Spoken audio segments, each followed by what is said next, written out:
ఇంకా రెండోది ఏంటంటే నాకు 2 ప్రశ్నలకి సమాధానం కావాలా. వైఎస్ జగన్మోహన్ రెడ్డి ఇప్పుడు ప్రతిపక్ష నాయకుడిగా ఉన్నాడు. ఏంటంటే ఈ మధ్యన ఒక ఇష్యూ నడిచింది. శాంతి గారు అని ఒక ఆవిడ వచ్చారు. ఆయన హస్బెండ్ పేరు మదన్ మోహన్ గారు. తర్వాత మన విజయసాయి రెడ్డి, రంగంలోకి వెళ్తే సుభాష్ రెడ్డి, నలుగురి మధ్యన ఒక స్టోరీ నడుస్తూ ఉంది. నేనేమంటున్నా అంటే విజయసాయి రెడ్డి DNA టెస్ట్కి వెళ్తాడా లేదా, వైఎస్ జగన్మోహన్ రెడ్డి అసెంబ్లీకి వస్తాడా రాడా?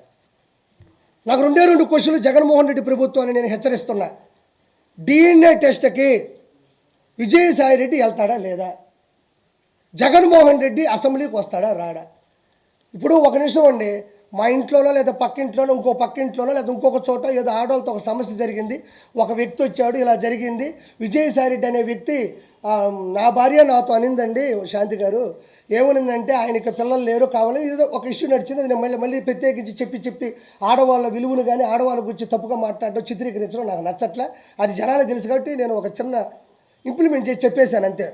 ఇప్పుడు ఏమంటున్నారంటే జనాలు, ప్రజల చేత ప్రజల కొరకు ప్రజల యొక్క ఉన్నటువంటి ఈ రాజ్యాంగబద్ధంలో ఒక వ్యక్తి ఒక ఎంపీగా, మెంబర్ ఆఫ్ పార్లమెంటు, రాజ్యసభ సభ్యుడిగా ఢిల్లీలో ఉన్నాడు. ఎక్కడ? మన ఆంధ్రప్రదేశ్లో ఎన్నుకోబడినటువంటి ఒక రాజ్యసభ సభ్యుడు ఢిల్లీకి వెళ్ళినప్పుడు వాళ్ళు ప్రశ్నిస్తారు, మేము నీకు ఓట్లేసి గెలిపించాం కదా, నువ్వు మంచోడు అనుకున్నాం కదా, ఆ అమ్మాయి వచ్చి ఇప్పుడు ఒక అలిగేషన్ పెట్టింది, వాళ్ళ హస్బెండ్ వచ్చేసి ఆవిడ నాతో అనింది, కాబట్టి నువ్వు దీనికి సమాధానం చెప్తావో లేదని అడుగుతున్నారు. నేను కాదు అడిగేది, ప్రజలు అడుగుతారు.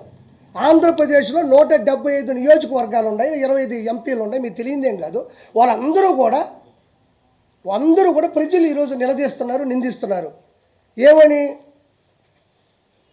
విజయ్ ఏమంటాడంటే దానికి చిన్న మాట చెప్తాడు. ఏం మాట చెప్తాడంటే, ఆ అమ్మాయే చెప్పింది, ఆయన వయసు ఎంత, నా వయసు ఎంత, నీ వయసు ఎంత, నా వయసు ఎంత అనేది DNA టెస్టా?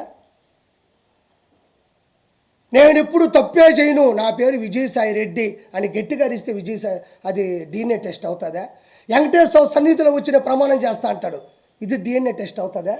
మరి అలా అనుకుంటే ఈరోజు సివిల్ కేసులు ఉన్నాయి, క్రైమ్ కేసులు ఉన్నాయి, రకరకాల హత్యాకాండ కేసులు ఉన్నాయి, 302 సెక్షన్ ప్రకారం ఉన్నారు, జీవిత ఖైదు అనిపించే వాళ్ళు ఉన్నారు. వాళ్ళందరూ కూడా ఇదే మాట చెప్తారు, మా అమ్మ మీద ఒట్టేది చెప్తున్నాను, మా నాయన మీద ఒట్టేది చెప్తున్నాను, మా అమ్మని అడగండి నేను ఎంత మంచివాడినో, మా ఊరోళ్ళని అడగండి ఎంత మంచివాడినో.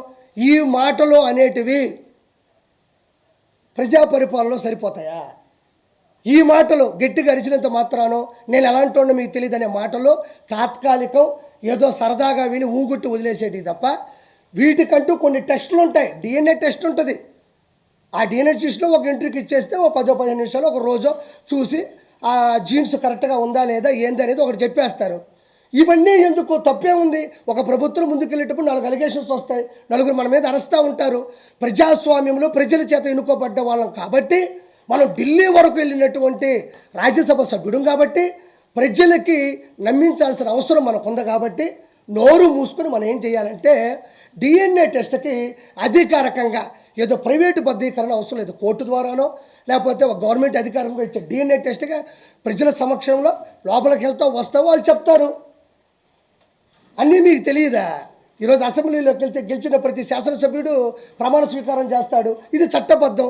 క్యాబినెట్ మినిస్టర్లు చేస్తారు చట్టబద్ధం, సీఎం చేస్తారు చట్టబద్ధం, డిప్యూటీ సీఎం, అలానే ప్రతిదానికి ఒక చట్టం ఉంటుంది.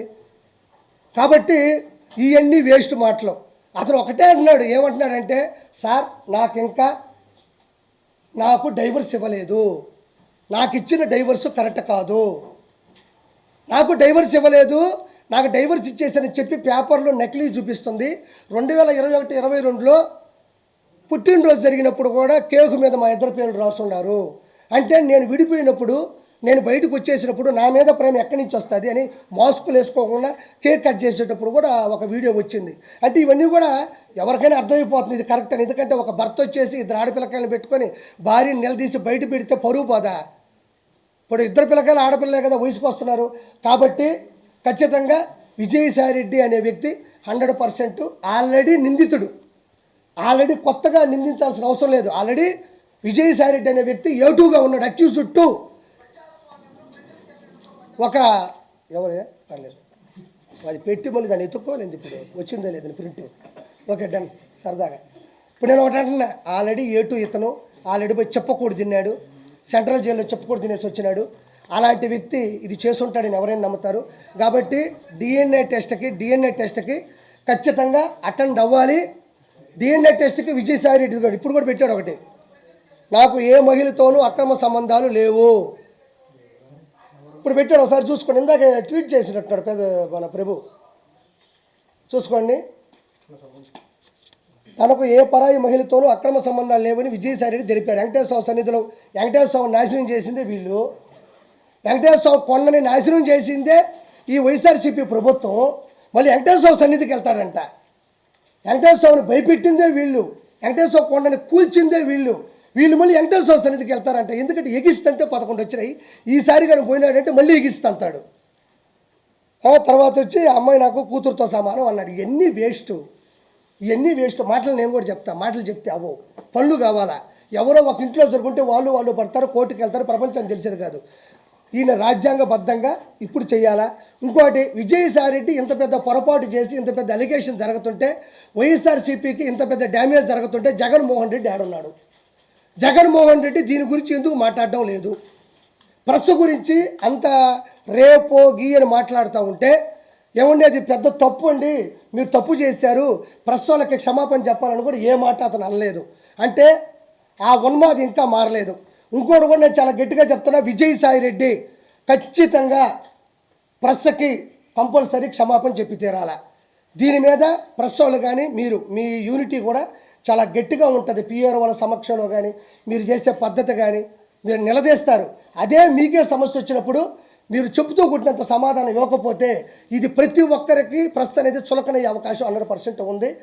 నేను దయచేసి ప్రెస్ సమక్షంలో ప్రెస్ ముందు మాట్లాడుతున్నా, దయచేసి విజయసాయి రెడ్డి అనే ఒక ఏటు, ఒక దొంగ, ఒక అవినీతిపరుడు, ఒక అక్రమార్కుడు ఆంధ్ర రాష్ట్రాన్ని సమూలంగా నాశనం చేయడంలో కంకణం కట్టుకున్న విజయసాయి రెడ్డి, లక్షల కోట్లు అడ్డగోలుగా సంపాదించిన విజయసాయి రెడ్డి ప్రెస్కి 100% ఇక్కడ ఒక పార్టీ ప్రెస్ కాదు, ఓవరాల్గా చూస్తే ప్రెస్ ఇది. మీ మనోభావాలు చాలా వరకు దెబ్బతిన్నాయి కూడా. దయచేసి అతని దగ్గర క్షమాపణ చెప్పించేంత వరకు మీరు గట్టిగా ఉండాలని మనస్ఫూర్తిగా నేను మీ తరపున కోరుకుంటున్నాను.